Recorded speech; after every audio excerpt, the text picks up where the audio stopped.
ఏ బండి కావాలి, లోడ్ బండి అన్న కావాలి.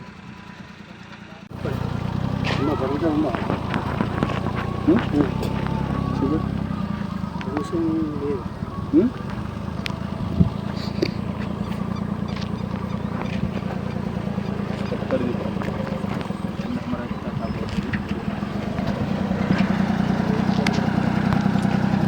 బండి ఎక్కడది? అందరపల్లి.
పేపర్ ఉండాలా వద్దా? ఏం పేరు చెప్పమన్నాడే?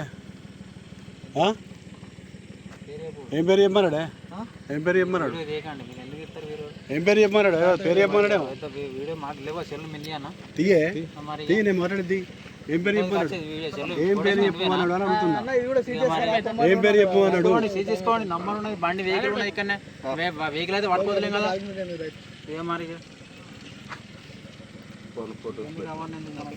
ఆర్గ్యుమెంట్ అవసరం లేదు. మనకి బండి ఉన్నది, వెహికల్ ఉన్నది, దాన్ని మనం దాచుకున్నది ఏం లేదు. తెలాత మళ్ళీ నడిచేదేనే.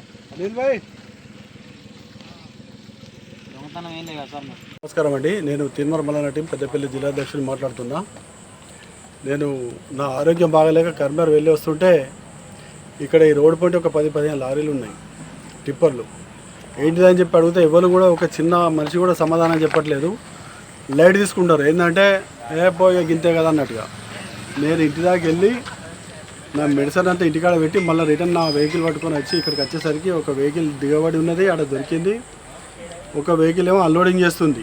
నేను ఎవరిని అడిగినా కానీ ఒకరు కూడా సమాధానం చెప్పట్లేదు. ఎక్కడికి పోతున్నావు, ఎక్కడికి వెళ్ళి కొడుతున్నావా, పర్మిషన్ ఉందా అంటే కూడా సప్పు చేస్తలేరు. ఎవరి దగ్గర పర్మిషన్ లేదు. నేను వెంటనే ఎంఆర్ఓ గారికి ఫోన్ చేయడం జరిగింది. ఇక్కడి డీసీపీ గారికి కాల్ చేయడం జరిగింది. డీసీపీ గారు వెంటనే స్పందించి ఇక్కడి మా బ్లూ కోడ్ వాళ్ళు వస్తారు చూడండి అని చెప్పారు. ఎంఆర్ఓ గారు కూడా ఆర్డీఓ గారిని, గిరిధర్ గారిని పంపించడం జరిగింది. ఇక్కడ నుంచి వెళ్ళి ఎమ్మెల్యే గారు చేయని దంద లేదు.